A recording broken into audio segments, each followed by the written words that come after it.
Hello friends, welcome to Srinilas kitchen. First எல்லாருக்குமே என்னோட இனிய புத்தாண்டு வாழ்த்துக்கள். இன்றைக்கி நம்மளோட சேனலில் ரொம்ப சூப்பரான ஒரு ஹெல்த்தியான ஸ்நாக்ஸ் ரெசிபி தான் பார்க்க போகிறோம்.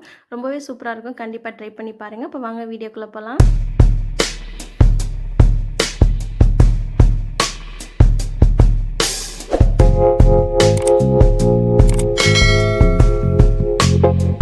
பார்த்தீங்கன்னா ஒரு பேன் எடுத்திருக்கேன். அதில் பார்த்தீங்கன்னா 1 கப் அளவுக்கு வெல்லத்தை இந்த மாதிரி பொடிச்சு சேர்த்துருக்கேன். இந்த மாதிரி பொடிச்சு சேர்த்துக்கோங்க. கூடவே பார்த்தீங்கன்னா 1/2 கப் அளவுக்கு தண்ணி சேர்த்துருக்கேன். தண்ணியோட அளவுன்னு பார்த்தீங்கன்னா கண்டிப்பாக ரொம்ப முக்கியம். நீங்கள் எந்த கப்பில் அளந்து எடுக்கிறீங்களோ அதே கப்பில் 1/2 கப் அளவுக்கு தண்ணி எடுத்துக்கோங்க. தண்ணி எடுத்துகிட்டு இந்த மாதிரி ஊற்றிட்டு இந்த இது வந்து கரையிற வரைக்கும் இருந்தால் போதும். பாகுபாதெல்லாம் தேவை கிடையாது. ஜஸ்ட்டு நம்மளுக்கு வெல்லம் கரைஞ்சி வந்தாலே போதும். இதுக்கு நம்ம பாகுபாதெல்லாம் பார்க்க தேவை கிடையாது. இப்போ பார்த்திங்கன்னா வெல்லம் நல்லா கரைஞ்சிருச்சு. அடுத்து பார்த்திங்கன்னா ஒரு பவுலில் 1 கப் அளவுக்கு பார்த்திங்கன்னா ராகி மாவு சேர்த்துருக்கேன். 1 கப் அளவு சேர்த்துக்கோங்க. இது கூடவே பார்த்திங்கன்னா 1/4 கப் அளவுக்கு ரவை சேர்த்துருக்கேன். இது வந்து வறுக்காதே ரவை தான், எந்த ரவை வேணால் சேர்த்துக்கலாம். கூடவே பார்த்திங்கன்னா இதுக்கு தேவையான அளவு உப்பு சேர்த்துருக்கேன். சேர்த்துட்டு ஃபஸ்ட்டு இந்த மாவு எல்லாத்தையும் நல்லா ஒரு தடவை கலந்து விட்டுக்கலாம். இந்த மாதிரி கலந்து விடும்போது பார்த்திங்கன்னா உப்பு நல்லா எல்லா இடத்துலையுமே நல்லா மிக்ஸ் ஆகி வரும். அதுக்காக இந்த மாதிரி கலந்துக்கணும் ஃபஸ்ட்டு. இது கூடவே பார்த்திங்கன்னா நம்ம அளந்து எடுத்த கப்லேயே 1/4 கப் அளவுக்கு பார்த்திங்கன்னா வாசனை இல்லாத எண்ணெய் சேர்த்துருக்கேன். வெஜிடபிள் ஆயில் சேர்த்துக்கோங்க. கூடவே பார்த்திங்கன்னா புளிப்பில்லாத தயிராக பார்த்து 1/4 கப் சேர்த்துருக்கேன்.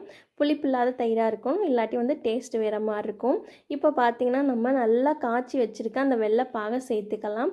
சேர்த்துட்டு வடிகட்டி சேர்த்துக்கோங்க. நம்ம எடுத்திருக்க மாவு பார்த்திங்கன்னா கரெக்டாக இருக்கும். அந்த பாகு நம்ம அளவாக தான் எடுத்திருக்கோம். இருந்தாலும் நம்ம ஃபஸ்ட்டு கொஞ்சம் மட்டும் சேர்த்துட்டு இந்த மாதிரி நல்லா கலந்து விட்டுக்கலாம். கொஞ்சம் கொஞ்சமாக சேர்த்துட்டு கலக்கும்போது பார்த்திங்கன்னா நம்மளுக்கு ரொம்ப ஒரு கம்ஃபர்டபுளாக இருக்கும். நம்ம கூட குறைச்சி ஊற்றிட மாட்டோம். நம்ம வந்து பார்த்துட்டு சேர்த்துக்கலாம். இப்போ பார்த்திங்கன்னா கொஞ்சம் டைட்டாக இருக்குது. மறுபடியும் பார்த்திங்கன்னா மீதம் இருக்க எல்லாத்தையுமே நான் சேர்த்துட்டு கலந்து விடும்போது பார்த்திங்கன்னா ரொம்பவே கரெக்டாக இருந்தது. அதனால தான் வந்து நம்ம எப்போவுமே கொஞ்சம் கொஞ்சமாக பார்த்துட்டு சேர்த்துக்கணும். பார்த்திங்கன்னா கரெக்டான பதத்தில் இருக்குது. இந்த மாதிரி நல்லா கலந்து விட்டுக்கோங்க. கொஞ்சம் கூட பார்த்தீங்கன்னா கட்டிகள் இல்லாமல் இருக்கணும். கட்டிகள் இருந்தால் நல்லா இருக்காது. அதனால மாவு இந்த மாதிரி நல்லா ஸ்மூத்தாக நல்லா கலந்து விட்டுக்கோங்க. நம்ம இந்த மாவை நம்ம எப்படி எந்த அளவுக்கு சூப்பராக ரெடி பண்ணுறோமோ அந்த அளவு பொறுத்து தான் நம்ம ரெடி பண்ணக்கூடிய ஸ்நாக்ஸ் இருக்குது. அதனால் இது ரொம்ப முக்கியம். இப்போ பார்த்திங்கன்னா நல்லா கலந்ததுக்கப்புறம் இது ஒரு 10 நிமிஷத்துக்கு மூடி வைக்கலாம். ரவை சேர்த்துருக்கிறதுனால நான் ஒரு 10 நிமிஷத்துக்கு அப்புறம் ஊற வச்சுட்டு மறுபடியும் ஓப்பன் பண்ணி பார்க்குறேன். மாவு வந்து பார்த்திங்கன்னா நல்லா கொஞ்சம் முன்னாடி இருந்ததுக்கும் இப்போ இருந்ததுக்கும் கொஞ்சம் டைட்டாக இறுகி வந்திருக்கு. நம்மளுக்கு இதுதான் பார்த்திங்கன்னா கரெக்டான ஸ்டேஜ். இப்போ நல்லா வந்து ரவை வந்து ஊறி இருக்குது. இதுக்கப்புறம் பார்த்திங்கன்னா நம்ம எல்லார் வீட்லேயுமே அஞ்சரை பெட்டி வச்சுருப்போம். ஒரே ஈவனாக இருக்கட்டும் அப்படிங்கிறதுக்காக நான் அந்த ஒரு டப்பி மட்டும் எடுத்துகிட்டு அதில் வந்து பார்த்திங்கன்னா ஆயில் அப்ளை பண்ணிவிட்டு மாவு கொஞ்சம் சேர்த்துருக்கேன்.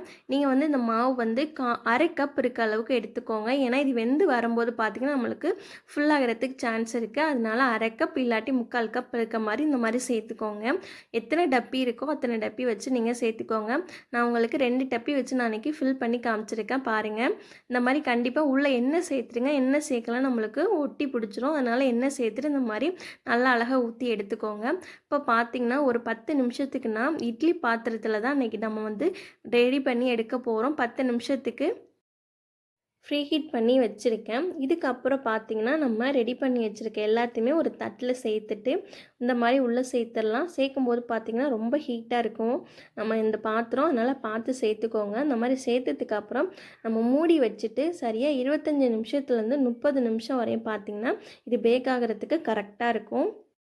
நான் எடுத்திருந்த அளவுகளுக்கு பார்த்திங்கன்னா சரியாக 25 நிமிஷத்துலேருந்து 30 நிமிஷம் வரையும் ஆகுனுச்சு இது வேகிறதுக்கு. நான் வந்து பார்த்திங்கன்னா அந்த சோடா, உப்பு, பேக்கிங் பவுடர் அந்த மாதிரிலாம் எதுவுமே சேர்க்கலை. அப்படியுமே பாருங்கள் நல்லா சூப்பராக உப்பி வந்திருக்கு.